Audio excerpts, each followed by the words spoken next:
تو اس لیے اس تاریخ کی اہمیت ہے، 10ویں محرم کی جو تاریخ کی وہ اہمیت ہے، اللہ کے رسول صلی اللہ علیہ وسلم جب تک مکہ مکرمہ میں رہے تو آپ صلی اللہ علیہ وسلم نے 10ویں محرم کو روزے کا اہتمام کیا ہے۔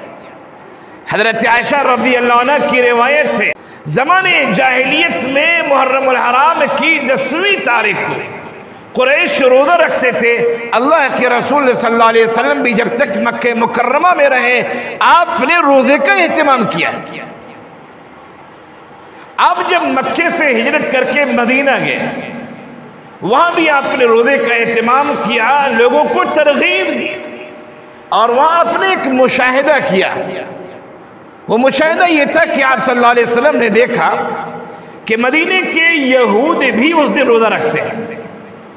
آپ صلی اللہ علیہ وسلم نے دریافت کیا کہ آخر تم اس دن روزہ کیوں رکھتے ہو؟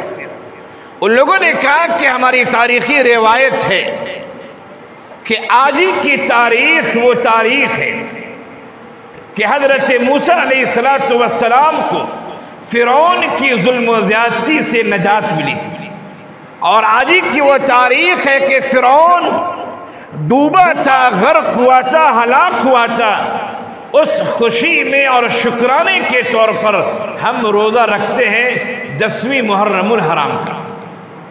آپ صلی اللہ علیہ وسلم نے صحابہ کرام سے فرمایا کہ تم یہود کی مخالفت کرو، اور بعض روایتوں سے پتہ چلتا ہے کہ حضرت موسیٰ علیہ السلام کو تو ہم ان سے زیادہ مانتے ہیں۔ وہ تو کہتے ہیں کہ ہم موسیٰ کو مانتے ہیں علیہ السلام، لیکن حقیقت میں وہ حضرت موسیٰ علیہ السلام کو بھی نہیں مانتے۔ اگر وہ حضرت موسیٰ علیہ السلام کو مانتے تو آخری نبی آقا نامدار احمد مصطفیٰ محمد مصطفیٰ صلی اللہ علیہ وسلم پر وہ ضرور ایمان لاتے۔ اس لیے کہ قرآن کریم کہہ رہا ہے کہ جتنے بھی انبیاء آئے تمام انبیاء سے یہ وعدہ لیا گیا تھا کہ تمہارے سامنے اگر آخری نبی کی بعثت ہو جاتی ہے تو تم اس نبی کو مانو گے۔ تمام انبیاء نے اس کا اقرار کیا تھا اور اپنے قوم کو سمجھایا تھا۔ قرآن کریم کہہ رہا ہے جو معاہدے لیے گئے تھے لَتُؤْمِنُنَّ بِهِ وَلَتَنْصُرُنَّ، کہ تم ایمان بھی لاؤ گے اور تم لوگ اس نبی کی مدد بھی کرو گے۔ اگر تم حضرت موسیٰ علیہ السلام کو مانتے تو آخری نبی کو ضرور مانتے۔ تم توریت کو مانتے ہو لیکن توریت کی باتوں کو نہیں مانتے، جیسے ہم اور آپ اللہ کو تو مانتے ہیں، رسول کو تو مانتے ہیں، لیکن اللہ کی نہیں مانتے، رسول کی نہیں مانتے۔ تھوڑا فرق ہے کو اور کی میں۔ اللہ کو مانتے ہمارا عقیدہ ہے صحیح سالم ہے، لیکن اللہ کی نہیں مانتے۔ اللہ کہتا ہے نماز پڑھو، ہمارا آپ نماز کہتے ہو ہم نہیں کرتے۔ اللہ کہتا ہے ایسے ایسے کام کرو، ہمارا آپ اہتمام نہیں کرتے۔ اللہ کہتا ہے یہ کام نہ کرو، ہمارا وہ کام کرتے ہیں۔ اللہ کو مانتے ہیں، شریعت کو مانتے ہیں، اسلام کو مانتے ہیں، لیکن اللہ کی پوری طرح سے نہیں مانتے، شریعت کی باتیں پوری طرح سے نہیں مانتے، اسلام کی باتیں پوری طرح سے نہیں مانتے۔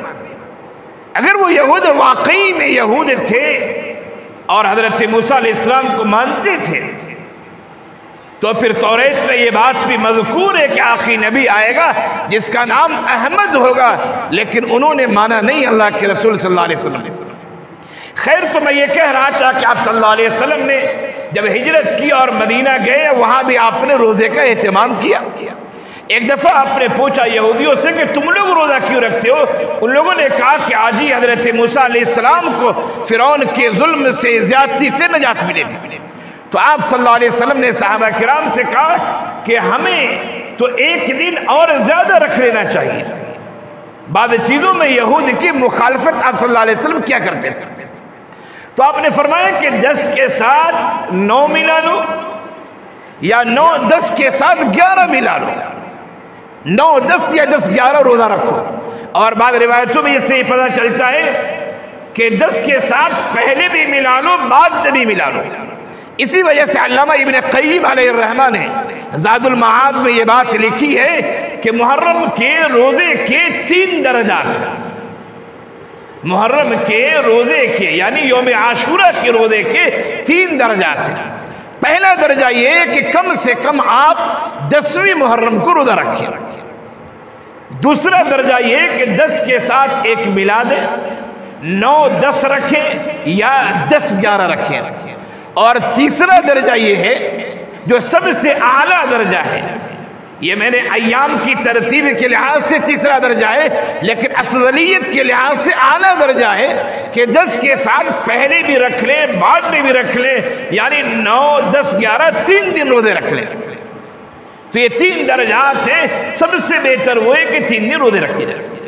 ہمارے نبی کریم صلی اللہ علیہ وسلم نے ہمیں یہی تعلیم دی ہے۔ آپ نے روزہ رکھا ہے، روزہ رکھنے کے بارے میں کہا ہے، لیکن آپ صلی اللہ علیہ وسلم نے جب یہ ارشاد فرمایا کہ آئندہ سال جو روزہ رکھنا ہو تو 10 کے ساتھ ایک اور ملا دو، اس کے بعد آپ صلی اللہ علیہ وسلم کو موقع نہیں ملا، یعنی آئندہ سال محرم کے آنے سے پہلے آپ صلی اللہ علیہ وسلم کا انتقال ہو گیا اور آپ کو موقع نہ مل سکا کہ آپ 10 کے ساتھ 9, 10 یا 10, 11 بھی آپ رکھتے ہیں۔ لیکن روایتیں موجود ہیں، اسی لیے علماء نے یہ تفصیل بیان کی جو میں نے آپ کے سامنے تفصیل رکھی ہے۔ محرم الحرام کے مہینے کی اہمیت میں نے بتائی، یوم عاشورہ کے روزے کے بارے میں بتایا، آخر اس روزے رکھنے کا فائدہ کیا ہے اس کے بارے میں اللہ کے رسول صلی اللہ علیہ وسلم کا ارشاد گرامی ہے کہ جو یوم عاشورہ کا روزہ رکھتا ہے یکفر السنۃ الماضیہ، گزشتہ 1 سال کا گناہ اس کا معاف ہو جاتا ہے۔